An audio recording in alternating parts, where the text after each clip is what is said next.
Hello YouTube, it's the Xbox Freakout guy, and over the past few weeks I've been teaching myself C and C++, and for my first project I have made myself, and everyone else who's interested in it, a free math problem solver called Gauss. And the reason why it's called Gauss is because the first component I wrote for it was heavily inspired by a tale involving the mathematician Carl Gauss, where basically his teacher told him to sum all the integers from 1 to 100, and he got the answer in a few seconds, but you can find that story out for yourself. I'm not going to digress into that. So basically, here is my first semi-decent program. It's version 0.07. It's very early in development, and it can do a fair few things which are pretty cool. There's still a lot to be desired though. It's not that advanced. It doesn't really do that much advanced mathematics. So, first option of the program, but option 1. Sum all integers, well, preceding integers from 1 to n. So if I want to find the sum of all integers from 1 to 54, type that in and it gives you your results. 2. Quadratic solver. I'll say this is my own quadratic solver is the best quadratic solver I have seen on the internet. I cannot find a better one. My one solves equations with imaginary and complex roots. It solves factorized quadratics here. It's quite a cool program, and it can also do it can the coefficients of x squared and x and the constant term c can also be floating point numbers. They can be decimals. So you're not limited to integer coefficients in this trinomial. So let's put the a variable 1.5, b variable 2.68, and the c variable, c constant 78. It prints you on screen the discriminant and gives you the roots of the quadratic. And now I have selected randomly selected a quadratic which I just thought of, and it's given me an imaginary and complex roots. That was quite cool. It shows off the features of it. See, there we go. Number 2. So basically, this part of the program allows you to expand and solve quadratics in ax plus b all multiplied by cx plus d form. So let's input the variables again. So 22, 65, and 12, negative 78.22. It expands the brackets for you to put it into standard form, and gives you the roots. So 3 is the so-called circle calculator. It's going to be a uniform 2D shape solver where it can solve loads of things, n-sided shapes for example, but at the moment it's just a circle calculator which can only solve for circles and segments. I think it's a little glitchy at the moment, but we'll give it a shot. So let's say have a radius of 14.22 centimeters. Yeah, so a glitch there. Have to sort that out, but it still prints you the area. That's a very basic part of the program compared to the rest of it.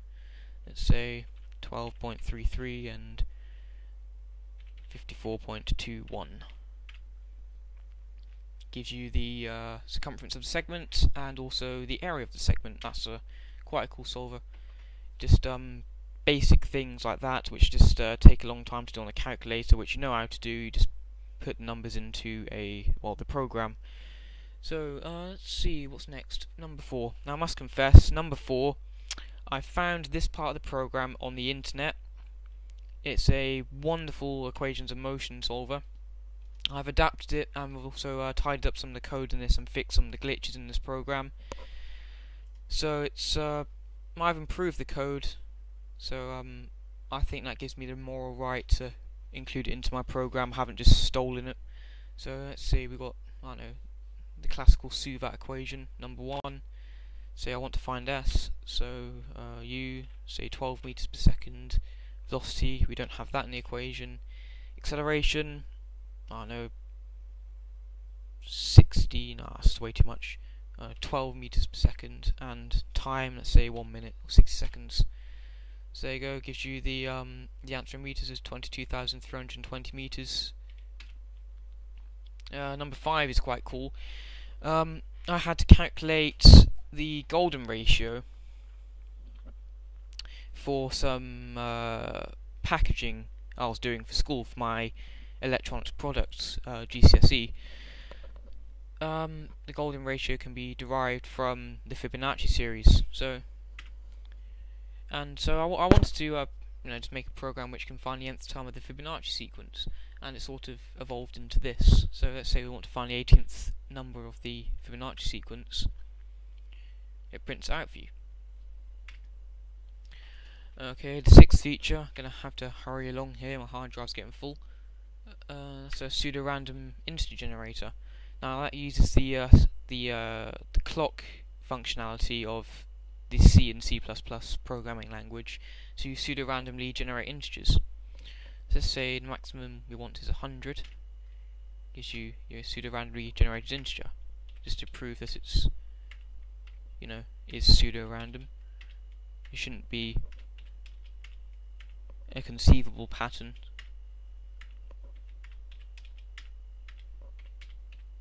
In the dataset. Okay, number 7. This is going to be at the end when I've finished making this program. I want to make this basically a regular 3D shape problem solver. At the moment it can only find problems and solve problems involving spheres. So let's give that a go. So we have the radius of the sphere 7.33 centimeters. Just gives you the circumference of the sphere, gives you the area of the sphere, and it also gives you the volume of the sphere, which is quite handy. Number 8. This is a linear simultaneous equation solver. A part of this program was also taken from the internet. Thanks to the guy who wrote it. It's absolutely fantastic. I've fixed some of the bugs in it again, as I did with the other program, the equations of motion calculator. I've also fixed some of the grammar and just improved it generally. I'm also going to allow support in the end version for quadratic simultaneous equations. So let's say we have 12x take 8y equals 72 and 52.12 x plus negative 18.57 y equals 66.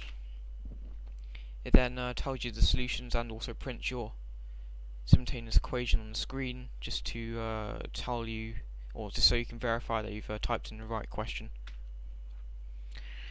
Number 9, trigonometry solver. This uses the sine rule to calculate the facts about any Euclidean triangle. It's a bit of a tongue twister. I don't know, 78. That's probably not going to work actually. 17. Then gives you all the facts. Circumradius, area, perimeter, all the angles, what type of triangle it is. Try that again. See if you have a triangle which is not possible. For example, this one. No, what the hell? Well, that was possible. That was unexpected. Let's try this one again. See, that triangle is not possible. Check your worksheet and try again. Okay, 10. The find prime factors. Basically, this finds prime factors of any integer that you enter, as long as it's. I think the limitation. I think it has to be a maximum of a 10-bit number, which is a lot better than a lot of the common algorithms used for these programs, which only allow up to like the number I think it's 4,300,000,000 something or other.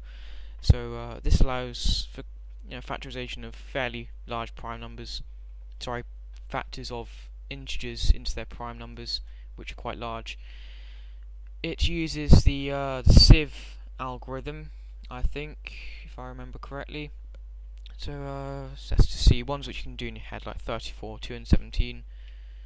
See, it tells you I know 51, 54, 6, 2 and 3, but it also allows you to do quite hard ones, like that, or 1, 2, 3, 4, 5, 6, 7, 8, 9. Oh, ooh. Oh, it's a prime. That was lucky.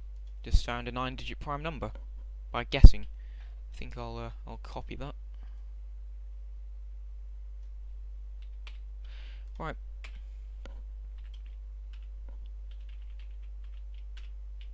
So yeah, that's that so far.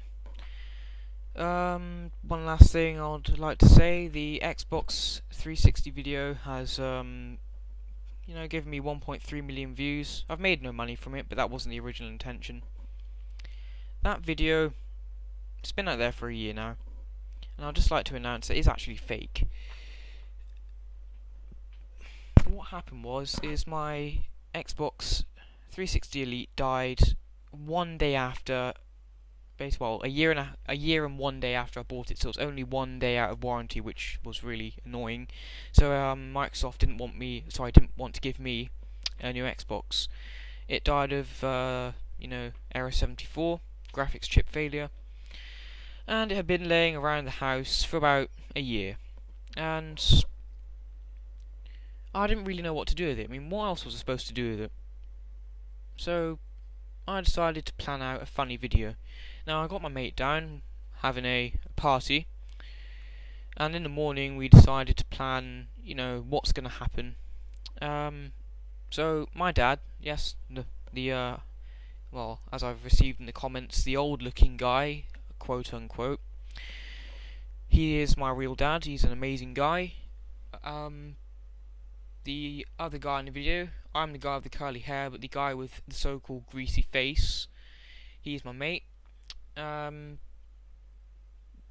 Yeah, so we just planned it out. He got the Xbox, well, my dad got the Xbox, chucked it out the window, and I pretended to freak out, and apparently loads of people find that funny. So I'll just like to announce that that video is indeed fake, and it's given me a lot of amusement, really, reading the comments. Some of the comments were really quite harsh, but I find them hilarious anyway, because I'm that kind of guy, really. I don't really get offended by much, if anything.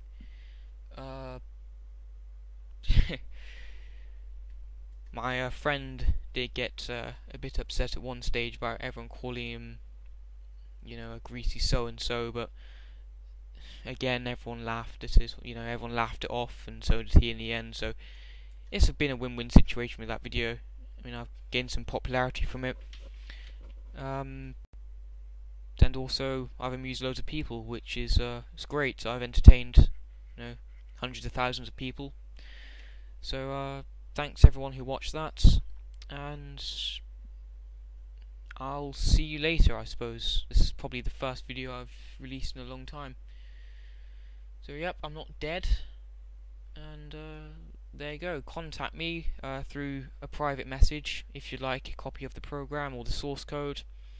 If you have a copy of the source code and you improve the program, please let me have that improved source code back, so I can obviously have it in the final program, the improvements that you've made, and I'll credit you for that work. So once again, thanks guys, and I'll see you later.